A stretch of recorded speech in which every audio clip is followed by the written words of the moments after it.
Good evening. I would like to call the meeting to an order of the September 28th Traffic Safety Commission. And for the Pledge of Allegiance, Commissioner Maddox. All right, please rise. Ready, begin.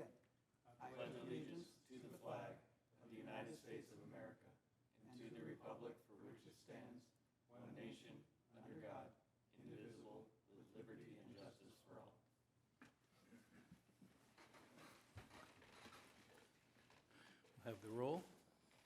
Commissioner Ackerman, Here. Carter, Here. Maddox, Here? Richardson, Here. and Sullivan is absent. Okay, public comments? We do have one public comment tonight. Okay. So because we have one, I'll have to read. A total of 30 minutes is provided for members of the public to address the commission on matters not listed on the agenda. Each speaker is limited to 3 minutes. Public comments may be made in person at the meeting or by submitting a speaker card at the commission to the commission secretary. Speaker cards will be called in the order received. Still images may be displayed on the projector. All other audio and visual use is prohibited. Public comments may also be submitted by email for inclusion into the record. Email comments must be received prior to the time the item is called for public comments and submitted to Traffic Safety Commission at temecula.gov. All public participation is governed by a council policy regarding public participation at meetings adopted by resolution number 2021-54. So I'm guessing, the room is crowded, so I'm going to take a wild guess that it might be you. Adriana, if you want to come to the podium.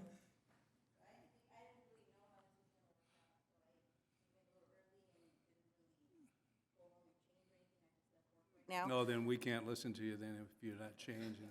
No, we're just happy to have you here. Thank you, and I appreciate the time, and I'm just want to know, did everybody receive an email from somebody so that everybody read and everybody saw pictures? And so I didn't know if I could bring stuff or not. But, so I just start by saying, my name's Adriana. We're a family-owned, operated of business, nice and easy, small check in Temecula. I think it's kind of self-explanatory what I put in the email. I'm just here to ask, beg, plead, however we need to do this, to see if you guys would have some full mercy, whatever the word is, to help us out. As you could see in the pictures that I submitted, the parking situation can get pretty gnarly at times, and we've really mastered it now to be able to work with our customers to guide them to park in the front. Like I said, we pull the cars in the back. It's a safety thing. It's just, all that I'm asking for is if you guys just please be able to help us out to have signs in the front to get limited time parking, however we could figure something out that makes sense, because once the apartments open up, I guarantee it's going to be really bad for everybody that's in the area. For us specifically, because we face the front of the street, I'm just really, I don't want to use the word afraid because I don't really feel like I live life that way, but I know it's going to cause a lot of hardships. When people park, so we do the motorhomes for RV Supercenter, which they're just up the street. We do them for Airstream. We do them for our regular customers. We moved into this town in 1989 when the city of Temecula was established. My dad had a shop before a street over. We've been in this location for 9 years. We've done pretty well in the community. We kind of built a reputation of being, family-owned. I don't know that I've seen any of you in my shop. I know there's been some city people that go to my shop. So we provide a service that is required by the state, right? We do our best to serve people right, do right. All that I ask is that you please help us out to be able to keep that space open for us, because it is gonna affect my business if I have people parked there. And I've had customers before drive by and say, oh, I saw, there was nowhere for me to park because the people across the street or the construction. I mean, I'm always going out there trying to be really nice and kind and ask people, please, hey, are you going to be here for a long time? Because, we utilize the whole street. When motorhomes pull up, we just utilize that whole section for the business. And all I'm here just to plead and ask to see if there's limited, I know that in other cities when you go, they have time limit signs, like you could only be here for, 15, half hour. doing business hours, you know, whatever we can come up with as a whole, as a unit, you know, I mean, whatever I have to do, I'm just asking that you all kind of take mercy on us and help us out, because we need to continue our business. We're family-owned, operated, and, you know, I don't want to go anywhere. And it's, the truth is that even when the apartments first came up, and I only have 5 more seconds, but I don't think anybody else is behind me, but when the apartments first came up, we had no idea that this was happening, so I did sign a long-term lease. I don't want to leave Temecula. We've been here for a long time. I serve the city. I try to take care of our customers. So what I want to make sure is that the city takes care of us back, because I'm counting on that right now. I really am. If we don't find a resolution, I'm going to have to move somewhere else, because I'm just not going to be dealing with craziness all day, every day. Okay, all right, thank you. Because it's not an agendized item, we can't really speak to it, but I can have staff look into it and possibly put it on a future agenda item, so then you can come and we can discuss what was found and everything. Okay. Okay. So is this it? That's it? Yeah. That's all she wrote, folks? Right, yeah, that's, only because it's not agendized, we can't go back and forth and ask you more specifics. I understand. But So the next time it's on the agenda, once staff looks at it, we'll have city staff look at the issue, and then, And what I want to say is, please, if there's any questions, specifics, anything that, please, anybody, if you have my email, reach out, my phone number. I will do whatever it takes so we could keep doing what we've been doing for, 9 years. And we've been, like I said, serving the community for now at least, close to 25 years doing smogs. okay. I'm sure that they'll get in contact with you when they're out there surveying and looking at it. Okay, so Okay. would it be awkward if I just leave, or what do I do right now? Well, 'Cause I we don't should really make you know. stay here until we're done, but no, you can leave No, I mean, anytime you'd like. honestly, you know what, whatever, I just don't know what I'm supposed to do. I came, I did leave Turbo, our dog, in the shop because I couldn't go home and take him, so if I step out right now, it's because he's sitting there at the Yeah, you shop should by go himself. get Turbo. Yeah. Yes. You get Turbo. Blessings to you all. I'm counting on the city to do right by us. All I right. really am. Thank you very I do much. appreciate your time. Thank you, everybody. Okay. Okay, the next thing up is the consent calendar. They approved the minutes for July 27. I get a motion? Yeah, I'll move. Moved by Commissioner Maddox. I believe both myself and JR were absent at that one, so I think you'll So have to I'll second second. it. So I think if either of you reviewed the video, then you can second, or we could save it for the next meeting and prove it then, either way. No, I can second. Carter can Oh, say. you Because I can was second. here, Yeah. Oh, gotcha. Okay, the business coordinated signal timing report. Mr. Carter, did you want a roll call on that item? Oh, I'm sorry. Yes, thank you. Commissioner Ackerman, Abstain. Carter, Aye. Maddox, Aye? Richardson, Abstain. and Sullivan is absent. Thank you. Thanks. Okay, now we'll go on to business. The coordinated signal timing report for PW 1805 fiber optic communication system upgrade. I read the whole 50-some page now. Thank you, Mr. Chairman. Commissioners, this presentation is in regards to the coordinated signal timing report for the fiber optic communication system upgrade project. A little bit of a project recap on this project. It was an HSIP Cycle 7 grant project.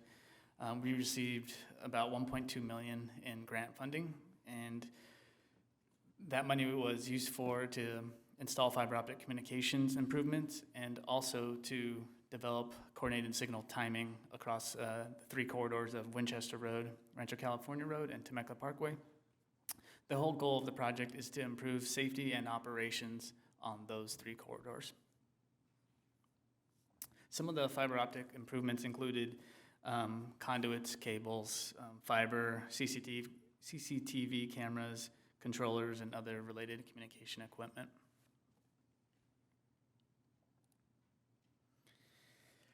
So I wanted to start with a little bit of coordinated signal timing basics.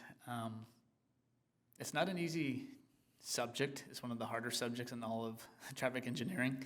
But I'm going to do my best to try to just explain the very basics of it, so it'll help you understand it as we move forward with everything.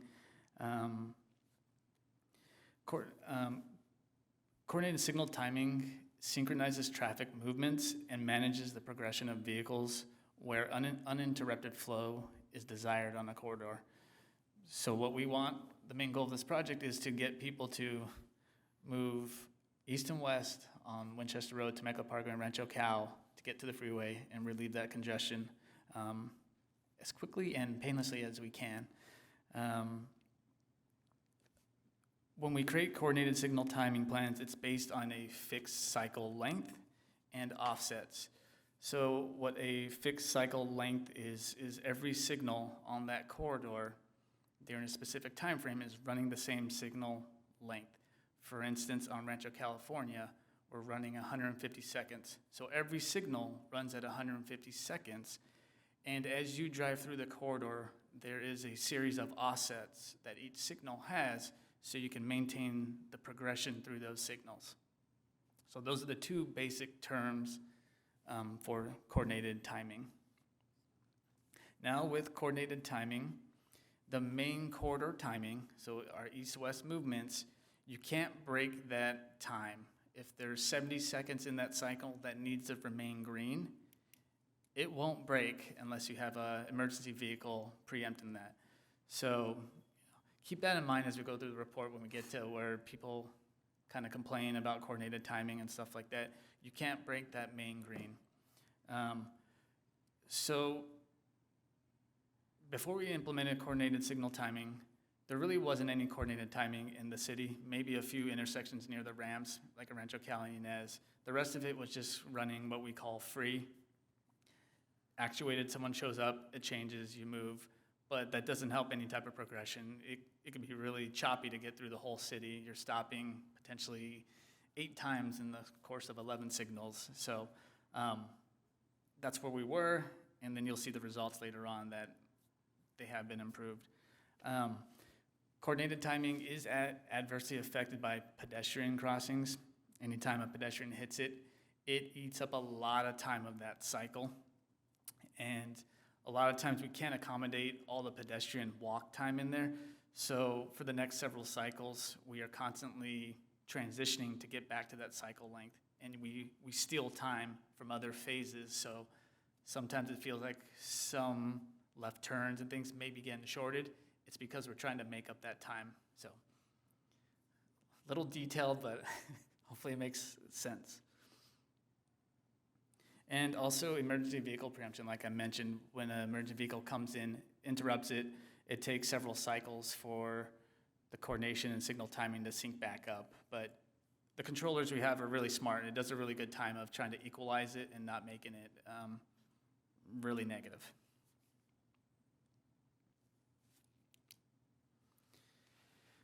So for a little bit of the process on how we developed the coordinated signal timing, we had a consultant who did the design on the fiber optic, also created the timing plans.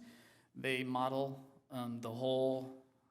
every intersection and create preliminary timing and operations. The cycle lengths and offsets are determined by that. And what we then do is we have to send that to Caltrans because their ramp signals are in between our corridors. They kind of dictate what we're going to be allowed to do. Their goal is to make sure we don't back up cars out on the freeway. So we provide them, hey, we think this will work. They review and say, hey, yes, we agree with that cycle length. We are okay with it, and then we can move on and go on to the next step, which is creating timing sheets for every single signal. And then we eventually field implement, which for us, that took approximately 2 weeks. We did it over the course of 2 weeks. The consultant we had went out there one day, spent all day there from 6 in the morning to 7 at night, putting it in there, watching, verifying, adjusting timing on the fly, fine-tuning to try to make things work. Whatever you do in the software never translates to the field, so that's why you have to constantly update it. Before and after we implemented the coordinated timing, we had the consultant run floating car runs. What that basically is they went in an unmarked car, and during every peak period, they ran the corridor, and they had a camera with GPS attached to it that records everything they're doing. And we do that before so we can compare before and after results, so we know with what we implemented, is it working? It's not just anecdotal. It's like, no, we got data that works and proves it, that we are getting the results that we wanted. On the screen, that's the first sheet of a 45-sheet signal timing sheet. So every single signal has this type of information, and it's long and tedious, but it's important. On to the results. So the Winchester Road, we are running coordination from Diaz Road to Nicholas Road. There are 4 total coordination plans that we're running.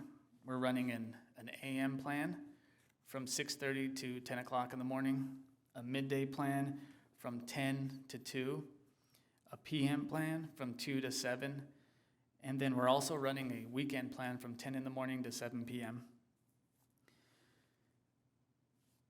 These, the results that we're showing here, it's based on, not from 6:30 in the morning to 7, but it's based on the highest peak period time, which is around 7 in the morning to 9. During those absolute peak, they ran many runs to get these results. So as you can see, we have really good results on east and westbound. So Winchester eastbound, I want to focus on the travel time and the stops. I'm not going to focus on the speed, but travel time. In the morning, we improved it only about 1% going eastbound. Midday and PM, we improved it by 32 and 33%. So huge improvements.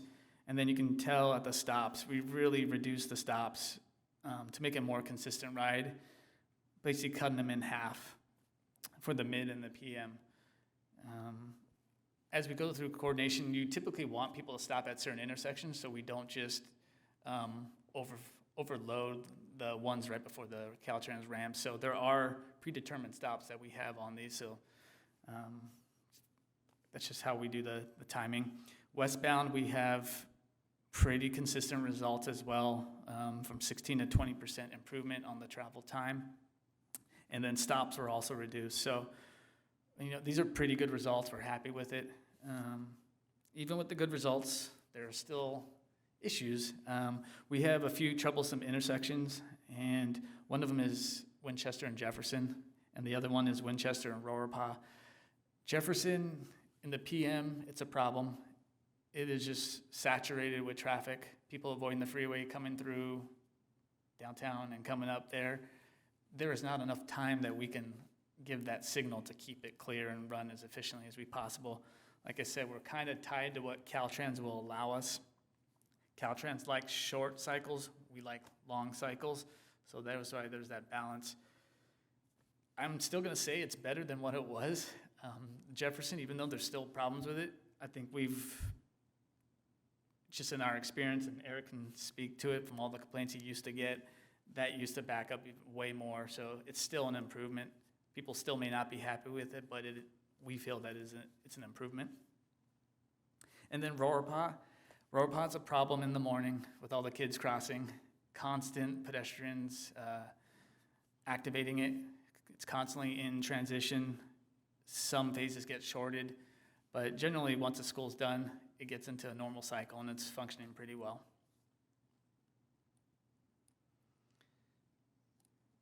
Rancho California, this is where we've seen the most dramatic positive effect, and then also some of the most complaints we've gotten. I'll get to the complaints, but generally Rancho California, we've improved it 40, almost 45 to 62%, depending on the period. I don't want to get too much into it.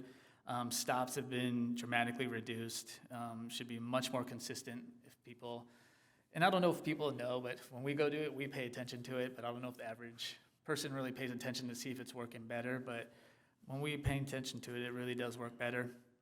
In both east and westbound, it's dramatically improved. So we do get complaints on some of our streets, Asteroid, Rendezvous, and Humber. These lead to residential areas where they don't have necessarily consistent traffic. So when, say a side street phase comes up, Rendezvous, one car comes through, serves them, all that extra time that wasn't used for that phase gets thrown into the main movement. So suddenly you may have like 100 seconds of green time, and it won't serve that side street again until that green is.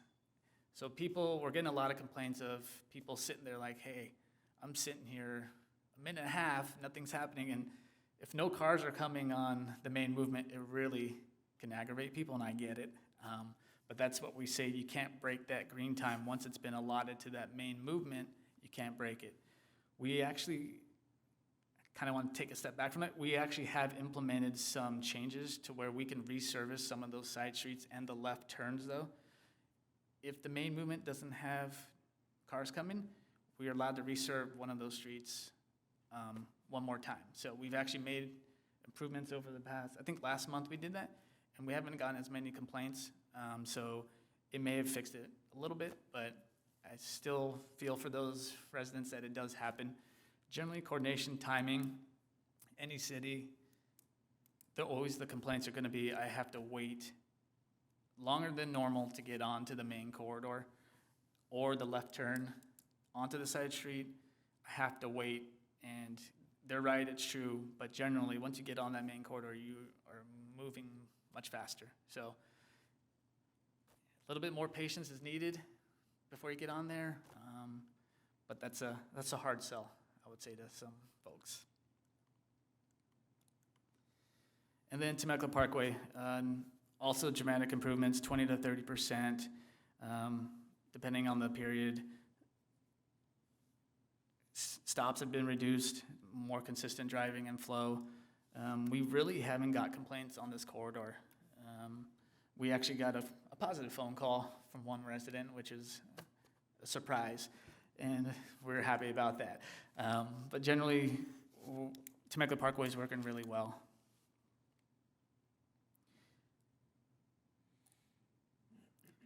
I've mentioned complaints, residential side street complaints, and then left turn complaints.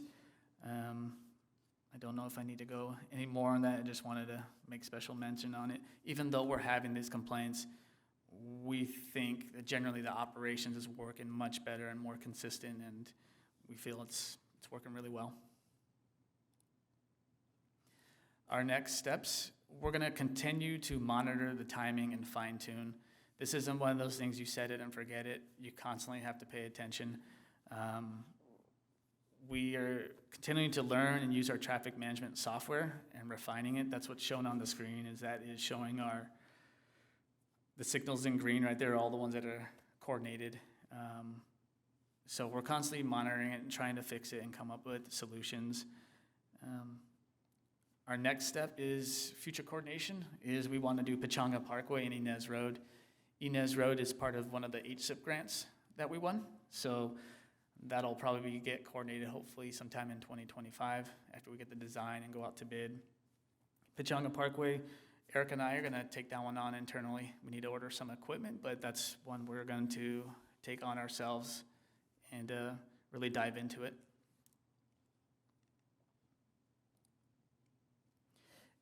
And staff's recommendation for the commission is just to receive and file this report. And with that, I can open up to any questions. I got two questions. One for clarity and just for my knowledge. When an emergency vehicle or pedestrian offsets the synchronization like you talked about, is that strictly in that intersection, or does it cascade down the rest of them? Just in that intersection. Just in that one, So that's okay. why it can kind of throw off the operations at that intersection for a while. Okay, that makes sense. And then specifically, I don't know if we can go back to the presentation, one of the early slides that showed the layout of Temecula Parkway. I had a question about one intersection on there. This one? Yep, perfect. So if you look at, it's Margarita and Temecula Parkway here, north of Temecula Parkway, you've got these two signals that are very close together. Even since noticing, and I live down this way, I have noticed the improvement getting to the freeway. I still see this backing up a lot as people turn left to go north onto Margarita because of how close those are. Are you guys aware of that? Has there been anything more that's been done to try and prevent vehicles from ending up in the intersection? Is that during the PM? Yeah, oh yeah. Yeah, PM. Before we did the coordinating, we were fixing that. I wasn't aware that it's still happening right now, but we can go out and check that out. We do have them synced together, so they should, you make that left, they should be getting that green, but we'll double check that. Okay. That was also part of the grant, is to get those two synced up as well. I just didn't. It's better, and frankly, from my observation, it's usually because of impatience, not because of the engineering, but just something I've seen. But overall, it seems like everything's working better. The graphs speak for themselves, so excellent. Just a few comments, and we could make so many comments on how positive these results are. One thing, though, that really stood out to me was how it kind of led with the leading pedestrian interval. Like, that assumption was baked in, and then all the timings were calculated from that starting point. And cities don't always prioritize safety over convenience like that, but Temecula does. And not just when we're spending highway safety improvement dollars. So I was happy to see that. And I think this report overall shows that, you can put safety first and still realize massive, reductions in trip times and stops and improvements to the vehicle level of service. It doesn't have to be zero sum. One suggestion from the consultant, this is in the table in Appendix C. On Winchester and Nicholas, they advise that the city remove one of two side street pedestrian movements to prevent time from being robbed from the main line. Not unreasonable, and I understand, those effects can cascade out. Just the concern I had, pretty obvious one, with the hundreds of students relying on those traffic controls to get to and from school.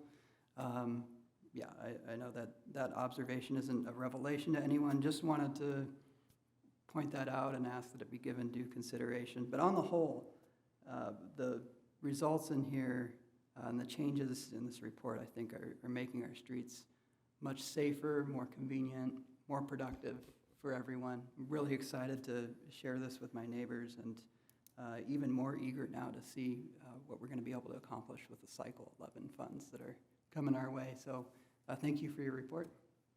Sure. Just one comment. Butterfield Stage North at Temecula Parkway. That used to really back up, and when I left today to go that way, I saw it all backing up, but then I figured, well, I'll take a left, go Temecula Parkway and cut up Meadows. But when my light turned, that whole group that used to back up all the way and just wait by the feed store was already gone. So it's obviously working there, and I think once they put that other lane in there down the road, I guess they're gonna put that double lane. That'll relieve a lot of that cut-through traffic from everybody going the backside. So it's really positive. And now because I did have an issue with one of the, I think it was at the Park and Ride there, because there's such a small area from La Paz to the Park and Ride, and I'm sitting there and nothing's coming out, and I thought, man, this is kind of long to be sitting here. But there's no way, now that'll catch up down the road when people are coming out, because I guess we had to stop the exit out of there by the people's houses and come out that way. So that's kind of the result of that, I guess. We can live with that. Thanks. Oh, I'm sorry. So, yeah, I've lived here 30 years, and I can remember in the early days when my wife and I moved here, we live all the way out near Butterfield on Rancho Cal, and there were 5 or 6 lights initially, and you could make all 6, right? But lately hasn't been the case because there's so many more lights. But the other day I actually made them all the way to my house, and I was ready to celebrate it. I thought it was an act of God, but it was an act of the traffic commission, traffic staff here. We've done that a few times during lunch, and we were just like, yes. Yeah, so personally impressed having experienced it. I did come here tonight from Great Oak High School up Pachanga Parkway, and I was 0 for 11 on the lights, I think. So I'm happy to see that on your list. And also, I think you'll have a challenge there at Rainbow Canyon, because the cars, especially during rush here, block all the way through to the intersection, so none of the lanes can go when they get the green. So be interesting to see if coordinating that corridor helps, if you can do it all the way through the left and right turns up at Temecula Parkway. The other thing is, with my engineering work, I see a lot of reports on trying to use machine learning, neural networks, everything to solve these types of problems. Did our consultant use that? Are you guys looking at that? I mean, you guys have done an amazing job. Like David says, the results are really impressive. Is there any desire to look at other options to maybe tweak those times? So with our traffic management software, we're just at the beginning stages of it.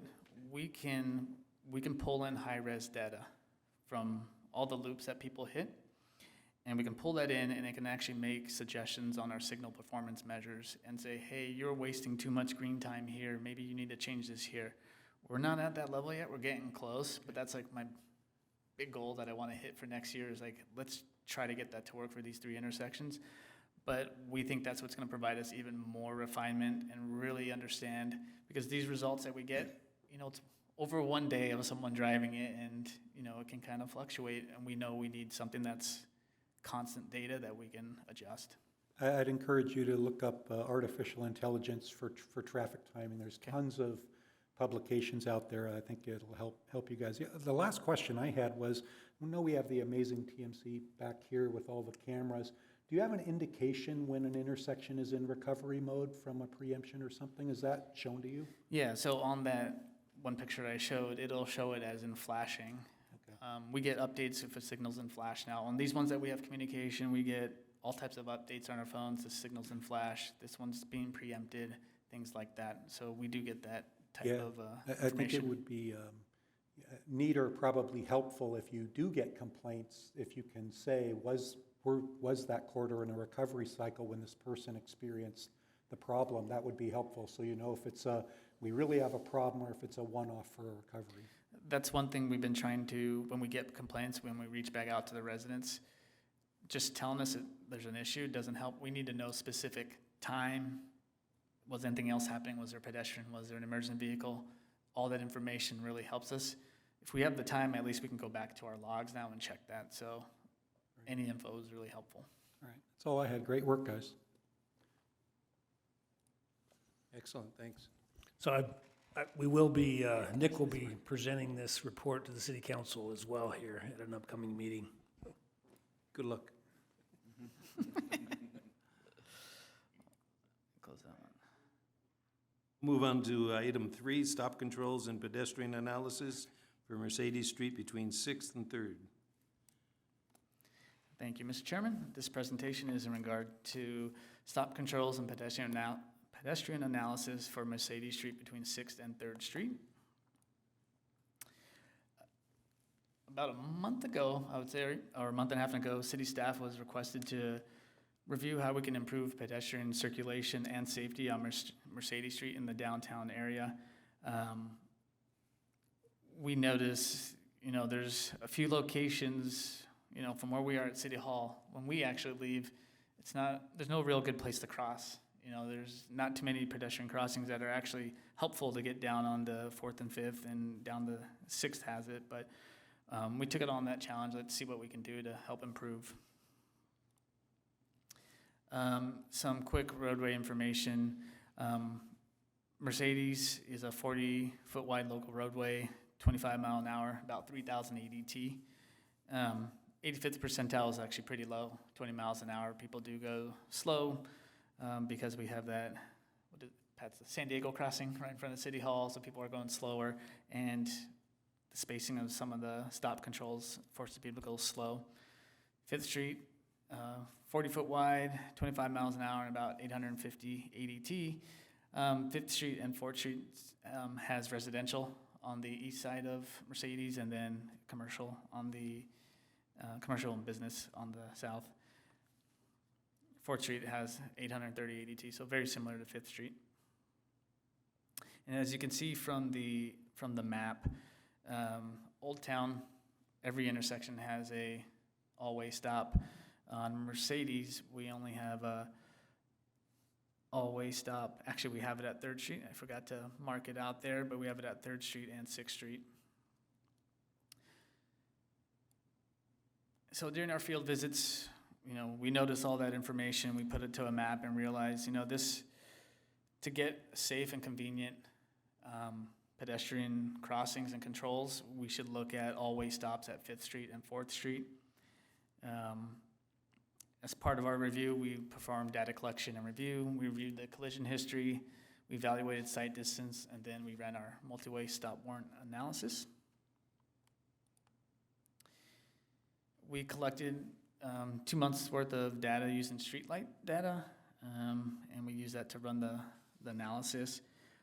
Collision history, we've had at the intersection, or about 100 feet, from it as well.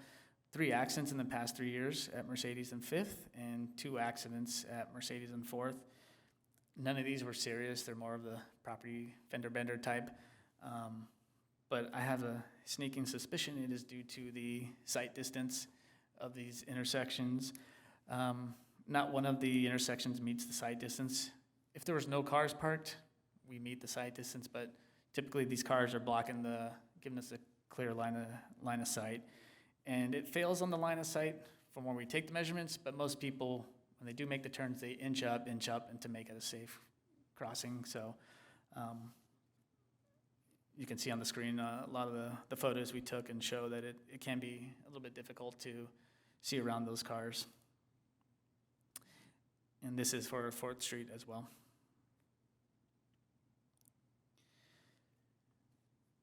So the analysis we ran, other metrics, we meet the warrant just based on sight distance alone, but it also meets other characteristics that help further the argument that we should put all-way stops here.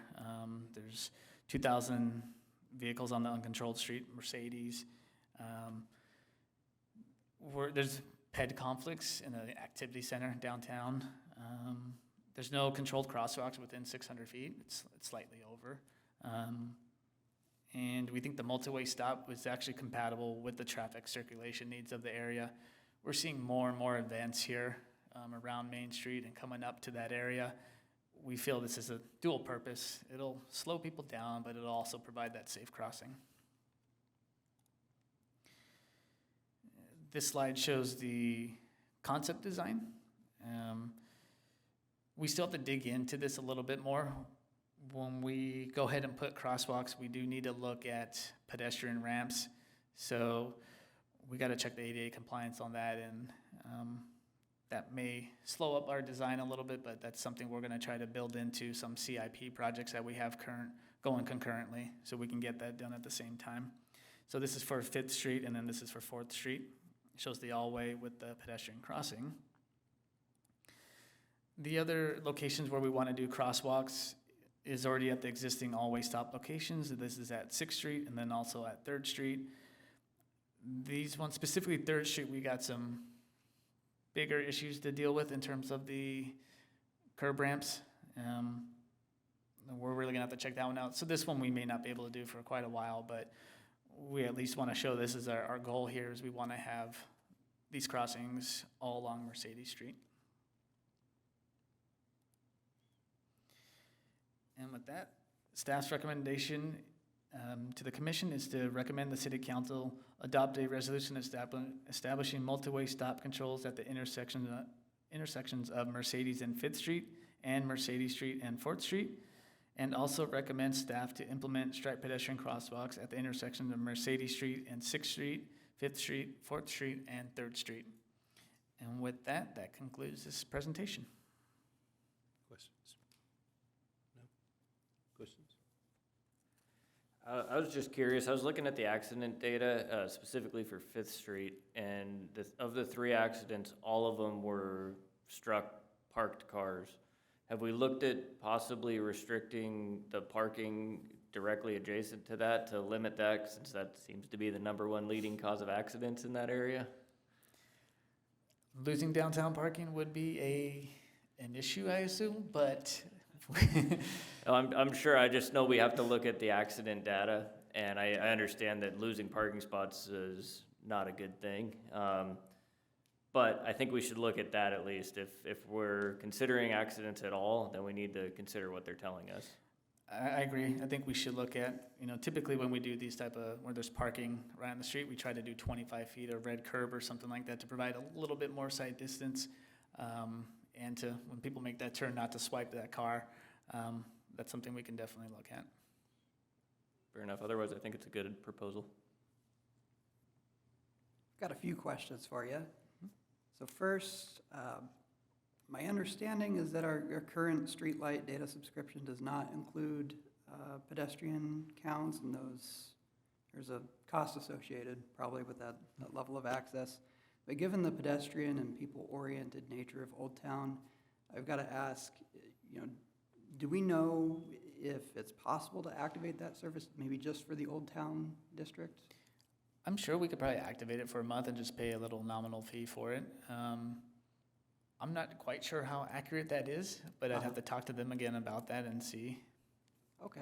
Or perhaps even it could be something for the future reorganized Old Town Local Review Board to look at if they're able to create a funding source, as has been discussed at some other public meetings. Maybe a question for another time. My next question was about the proposed, well, I don't know if they're proposed, but the future curb extensions were in a couple of the designs that we saw. Will we need to pull back or move the stop signs, pull back the limit lines to account for maybe delivery trucks making that wider turn around the bulb outs, or is that something that's kind of already taken into account in the designs we're looking at? We should, but pretty much when you do the bulb outs, it's going to make that turn without going into the other side of the street. You're Right. not going to be able to make that turn. But do you want to answer, Ron? Yeah.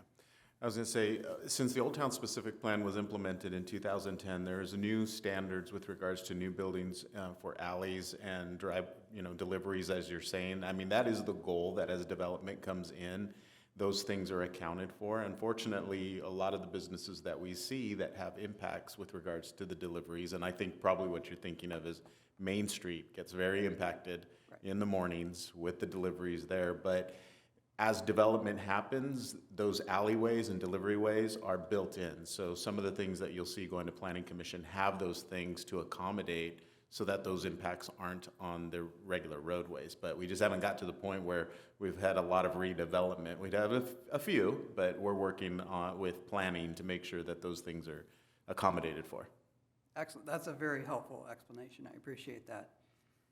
One last question. I noticed out there that some of the existing concrete has like a consistent color that extends from the sidewalk through and across the street. It creates sort of a nice, subtle visual friction, kind of reinforces the idea that that right-of-way is designed around the pedestrian and accommodates the car.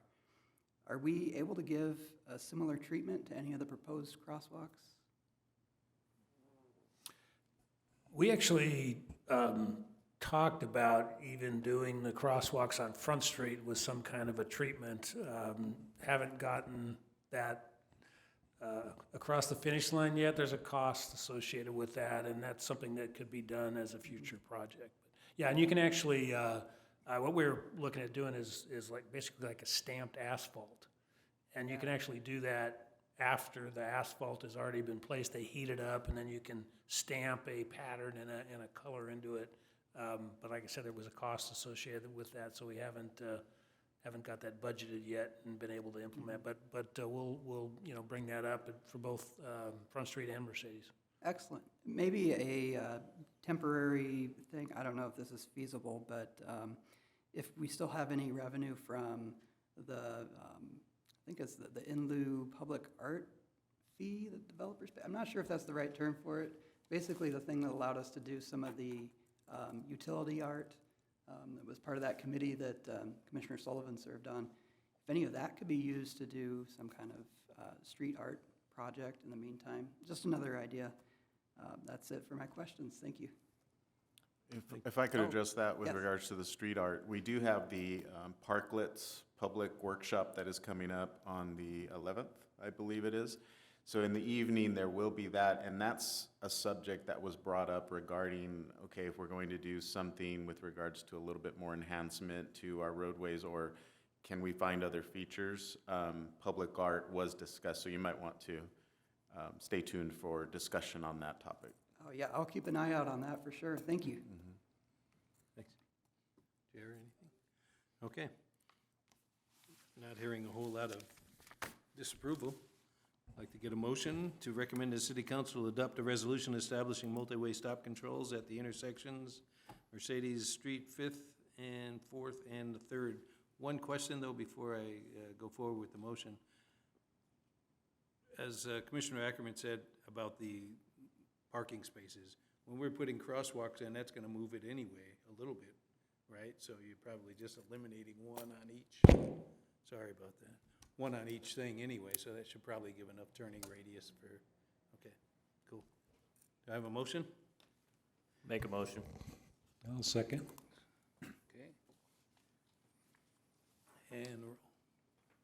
Commissioner Ackerman, Aye. Carter, Aye. Maddox, Aye. Richardson, Aye. and Sullivan is absent. Thank you. All right, thank you very much. Now the division reports, the CHP. Good evening, and as always, thanks for having me here. Thanks for coming. So for last month, services provided, we did 12 child safety seats installed, 4 traffic safety presentations, 4 community booths and events, and then also the electric bikes has become a hot topic for safety. So the Highway Patrol has just put out brand new electric bicycle safety training course that's now online, and hoping they're going to expand on that. My public information officer is actually in Sacramento right now, so I'm hoping to have some more news on that. It's come up at several community events on top of what I've seen on my own. So, for enforcement activity, in August we had 768 citations issued, 1,342 total enforcement contacts. We had a special enforcement unit in French Valley. So, in addition to our details we've been doing with Oceanside and San Diego on the 15 freeway, now we're teaming up with San Gregorio Pass CHP and Indio CHP.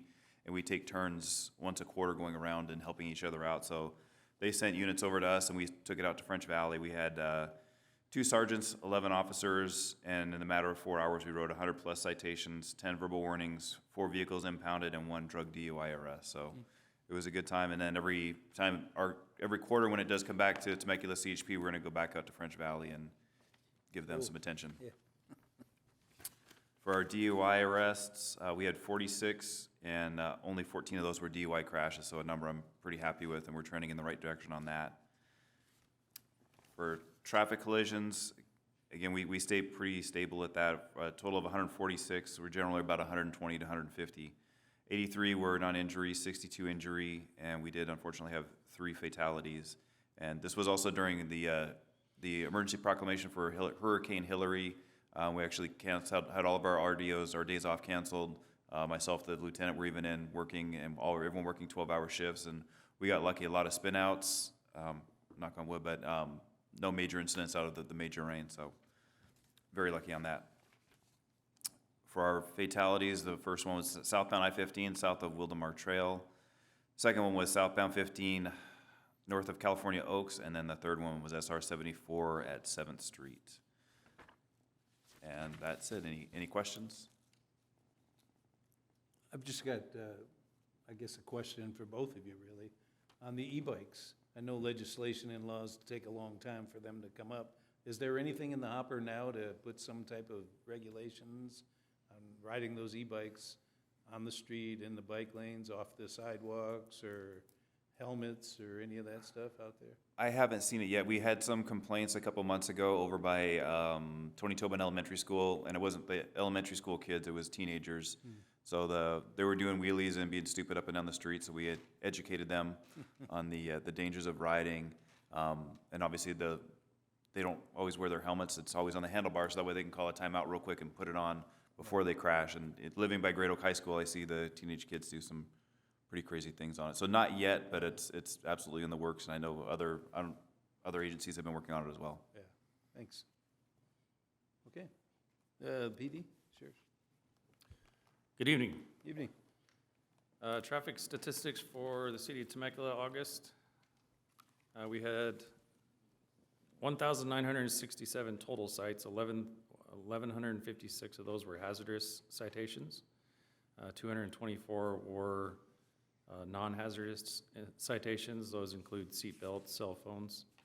We had 156 parking citations, 108, we call them SLAP, it's the Stoplight Abuse Program citations, and 32 commercial enforcement citations. Traffic collisions stayed about the same as they normally are. We had 24 non-injury collisions, 25 injury collisions, 22 hit-and-run collisions, 0 fatals, with a total of 72.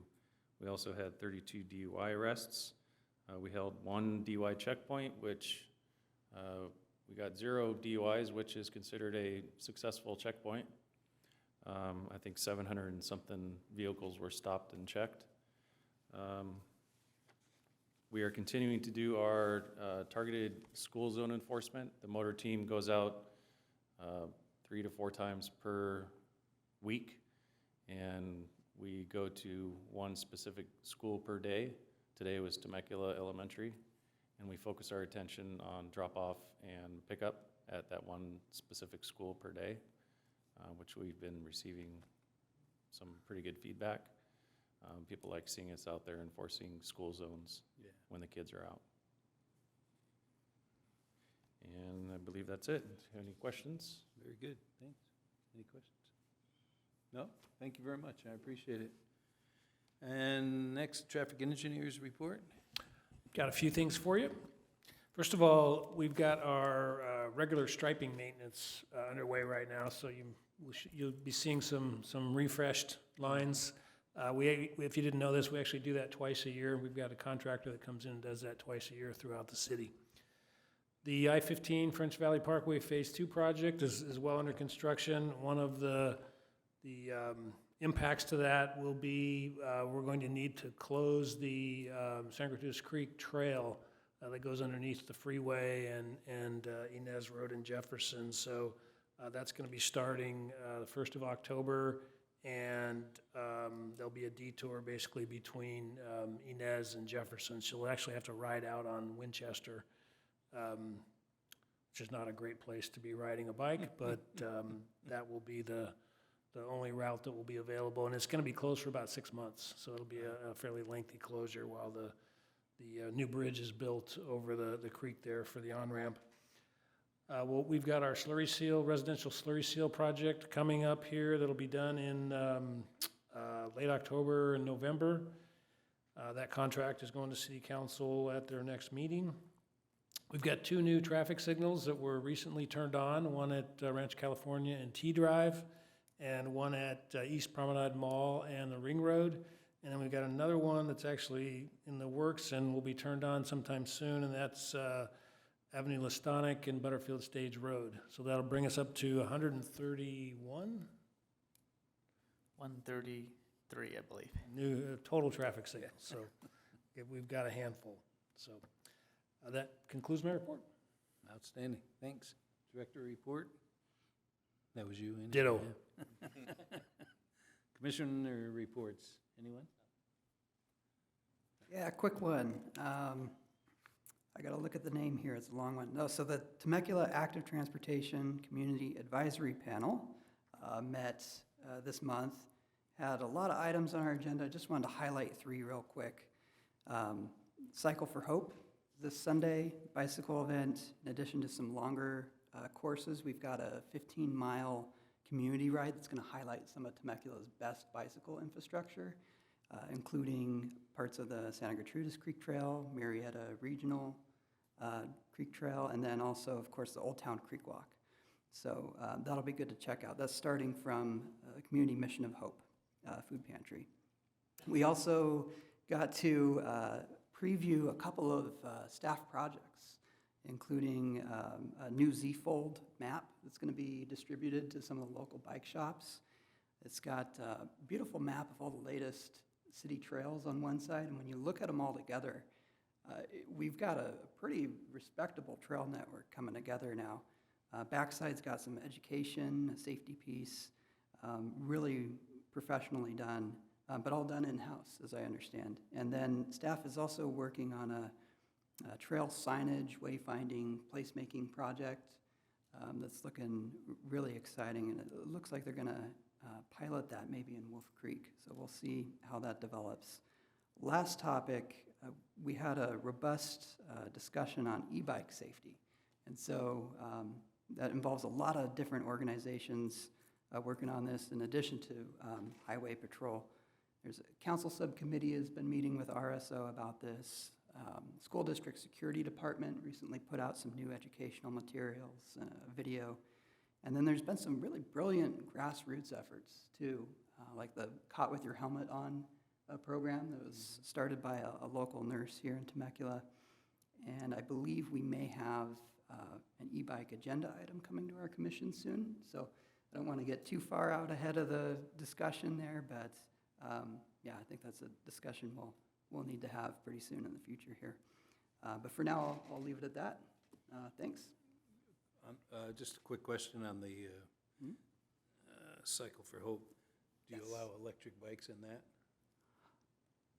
I actually don't know. Yeah, I can tell you that, so on our off-street Class 1 trails, the Class 1 and Class 2 e-bikes are technically permitted, but not the Class 3s or the, motorcycle, So at this point, the way it stands now, the Class 1 and 2 e-bikes are permitted to be on the trails. Oh, thanks for saving me there. Yeah. Sorry to put you in that spot. Yeah, a couple of things. So while we're talking about the e-bikes, I read an article lately that said you can get an e-bike that is whatever, the lower class, and you can, buy your stuff online to soup it up to 45 miles an hour. So Gee. you can't just look at the brand and the model and know what it's capable of. And I will say, I do coach at Great Oak High School and go over there in the time school's getting out, and by far the fastest things moving in that parking lot are e-bikes. And they cut, and they're small enough to come from between cars quickly. So I would like to encourage any rulemaking that happens to really include schools having rules and guidance as well for that. Yeah, as was mentioned by Commissioner Maddox, the school district is taking an active role in how those are used on the school sites. The other thing, I walk with Commissioner Hagel from time to time, and we did walk the Old Town Creek Trail and noticed Public Works has extended the southeastern leg. It goes further than it used to. I think there's obvious new pavement down there, and it does extend further than it used to. Yes, we did. We slurry sealed the trail down to where it actually ends. Unfortunately, that trail does end before you get all the way down to Temecula Parkway, which is unfortunate as far as how that was planned. But there's an obstruction down at the south end there that prevents that trail from being extended further south. But yeah, we did clean that up and slurry seal it. And the way that stands now, and this is the way it is on most of the trails along the creeks, is the property is actually owned by Riverside County Flood Control, but the city has a license agreement to allow the trails to be open to the public, and then the city provides the maintenance. Are there any plans from Main Street, the northwest leg stops just south of Rancho Cal? And if that could be completed, you could have a loop there. That would be really nice. Yeah, one of the components of the next phase of the Murrieta Creek project is the improvement of the creek from Rancho California to Winchester. And part of that project includes trail undercrossings for the trails to get underneath Rancho California Road on both the east and west side of the creek. So once that creek project is done, then that'll be a nice extension of the Old Town Trails, is actually with a safe undercrossing of Rancho Cal. Very good. So That's all I had. Thank you. And if you have any sway with the federal budget, at least in the draft budget, there was funds in there to do that next phase of the Murrieta Creek project, and we're hoping that stays in the budget that gets adopted by our federal government. Yeah. We'll see after tomorrow, huh? Okay, I think that's it. It's a wrap. We'll adjourn to our next meeting on October 26th, if there's nothing else. Thank you.